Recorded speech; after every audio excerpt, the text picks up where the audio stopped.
Friends வாங்க பார்க்கலாம். ஹெச்பிஎன்சி லெவல்னா என்னென்னு பார்க்குறீங்களா? இங்கே பாருங்கள் ஃப்ரெண்ட்ஸ், நம்மளுடைய ரத்தத்தில் வந்து ஹெச்பிஎன்சி வந்து இருக்குது சரிங்களா. அதனுடைய லெவல் வந்து ஒரு குறிப்பிட்ட லெவலில் தான் இருக்கணும். அளவுக்கு அதிகமாகவும் இருக்கக்கூடாது, அளவுக்கு கம்மியாகவும் இருக்கக்கூடாது சரிங்களா. இங்கே பார்த்தீங்கன்னா இதுதான் ஹெச்பிஎன்சியோடைய கவுண்ட்ஸு சரிங்களா. இது வந்து நார்மல் வந்து இந்த க்ரீன் கலர் இருக்கிறது எல்லாமே நார்மலுங்க. இது வந்து லைட் க்ரீனாக இருக்குங்களா, இது வந்து கொஞ்சம் கொஞ்சம் அதிகமாக இன்க்ரீஸ் ஆகிட்டு போகுது சரிங்களா. நம்ம வந்து மேக்ஸிமம் வந்து இங்கே பாருங்கள் 5க்குள்ளே இருந்தால் நமக்கு வந்து கண்ட்ரோலில் இருக்குது, நார்மல். நமக்கு வந்து குளுக்கோஸ் அதாவது சுகர் வந்து இல்லை சரிங்களா.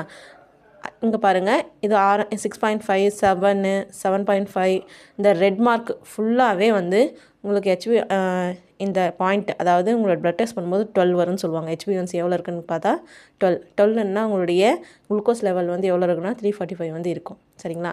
உங்களுடைய ஹெச்பிஎன்சி லெவல் உங்களுக்கு சிபிஜி வந்து எவ்வளோ இருக்கும், இதை பார்த்து தான் டாக்டர்ஸ் வந்து உங்களுக்கு சுகர் இருக்கா இல்லையான்றது வந்து கன்ஃபார்மாக உங்களுக்கு சொல்லுவாங்க ஃப்ரெண்ட்ஸ். ஓகே ஃப்ரெண்ட்ஸ், இந்த வீடியோ உங்களுக்கு யூஸ்ஃபுல்லாக இருந்தால் லைக் பண்ணுங்கள், சப்ஸ்கிரைப் பண்ணுங்கள் ஃப்ரெண்ட்ஸ். Bye friends.